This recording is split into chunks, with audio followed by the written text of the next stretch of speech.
Let's catch up with US correspondent for The Australian and for Sky News, Cam Stewart, in Washington. I asked him earlier whether the whole country had been waiting for those additional charges to be laid against the Minneapolis police officers. Yeah, it certainly is, Chris. Look, it's a big moment, I think. I mean, upgrading the charge against Derek Chauvin from third to second degree murder is a big deal. You know, I mean, second degree murder they've got to actually prove that it was intentional. So it's going to be a challenge for the prosecutor to that degree, but it's a much more serious charge. And of course, the three officers who we saw, you know, standing around and leaning on George Floyd as well. I mean, they've been charged with aiding and abetting second degree murder. Again, a very serious charge. I'm sure the prosecutors were also hoping that this will have some sort of play across America, and that with these protests, it may help to calm down some of the tensions that we've seen over the past week. I think they were slow to lay charges in the first place. Is there any sense yet that the sting might be taken out of some of the protests, or at least out of some of the lawlessness?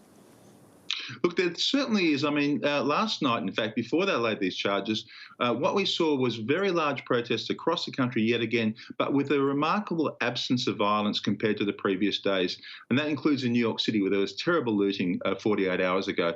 Tonight, so far, we have seen, again, a couple of clashes here and there in Orlando, Florida, a couple in Brooklyn, New York, but really fairly minor, very minor in the big scheme of things, especially considering how many protesters are still out there, Chris, and how many police are out there, and National Guard as well. What we've seen in Washington also, I've been down to the White House each day having a look and seeing the progress of the protests there. And what you're seeing is the officials are progressively moving the crowd back after that big violent day when we saw, of course, the police push those protesters out so the president could visit the church opposite the White House. We've now seen a fence erected the next day between the White House and the streets. And now what we're seeing each day is the protests are getting pushed back by 1 block and 2 block, and there's armoured vehicles in between. So it's progressively moving the protesters back. And accompanying this is the fact that the protesters are there's a lot more mums and dads now, families. You seem to get a lot fewer at this minute of those professional protesters that we saw early on who are causing a lot of the trouble. Yeah, that's good to hear. I mean, the protests here, peaceful protests here, everybody would support it. The cause here is obvious, the anger understandable, but it's that opportunistic lawlessness that has been frightening to see right around the country. Any evidence that that is abating in places as far away as Los Angeles and New York?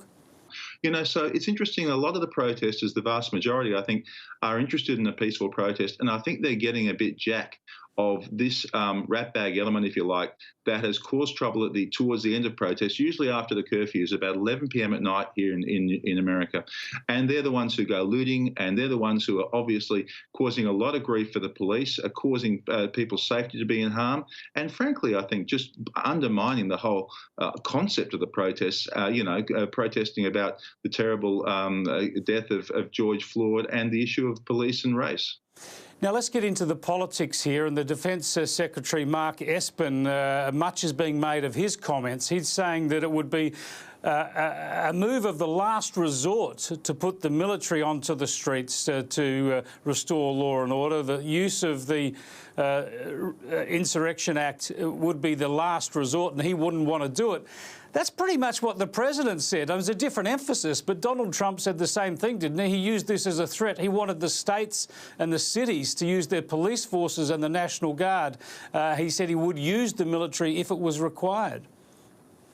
That's right. I mean, it's a fine distinction, but it was interesting that Mark Esper, the Defence Secretary, did come out and say this, because it was certainly something that would jar inside the Oval Office. You know, I mean, what Mark Esper was saying, I mean, you are correct. What he's saying is that basically he doesn't see at this point in time that the Insurrection Act of 1807 or something, it's a long time ago, is necessary. Donald Trump threatened, of course, to use the act if governors and mayors in the cities didn't do enough.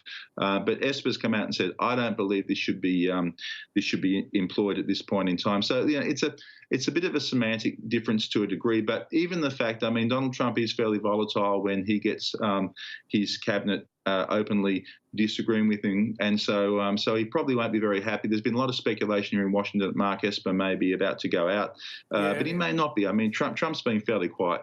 It is fascinating, and I don't think too many people would disagree with the Defence Secretary, but I suppose the open question is whether Trump's threat actually did push some of the state governors and city mayors to get a bit more proactive in their policing. Perhaps even more controversial are the remarks of the former Defence Secretary, Jim Mattis, and he's reported as saying that he sees Donald Trump as being too divisive and that he's appalled at the idea of the military being involved.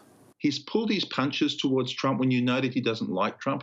But today he really came out firing, and he just said, look, he's never known a president to seek to divide the American people so much and not even try to unite them. And he's very upset about what he saw as Mark Esper and the Joint Chief of Staff coming over and being in a photo opportunity with the president. So Mattis is very upset about that, and he's really let loose today. Trump, of course, is a polarising figure, and he's a massive target, and also he's a massive troller, and he's always aggressive towards his opponents. But why are we hearing so much about Trump throughout this affair, and much less about the state governors and city mayors, often Democrat leaders, who actually have the responsibility for law and order on their streets? Yeah, that's right. Look, we have had some things coming through. I mean, certainly Bill de Blasio in New York was, I think, very heavily criticised when there was, 48 hours ago, there was a terrible night of looting in New York. It was extraordinary. I mean, literally just gangs going down Fifth Avenue, breaking into these high-level retailers and just stealing what they wanted to do. And even Andrew Cuomo, who Trump was criticising Cuomo for not keeping control of New York, and Cuomo was criticising de Blasio. Of course, all the while, in the background, the nation is still battling with the coronavirus pandemic, and that's had a big impact on day-to-day life, just the way that Americans are going about their day-to-day lives. You wrote a great piece a few days ago from your own son's graduation, a graduation pandemic style. Tell us about Tobias and how that all transpired. My son is 11 years old. He was graduating from elementary school. It's an American thing. You graduate from 3 schools in America. But it's a big moment in America. The Americans love to have the big graduation. They clap the kids as they walk off the school. And it's a moment. Of course, it's all online now because of the pandemic.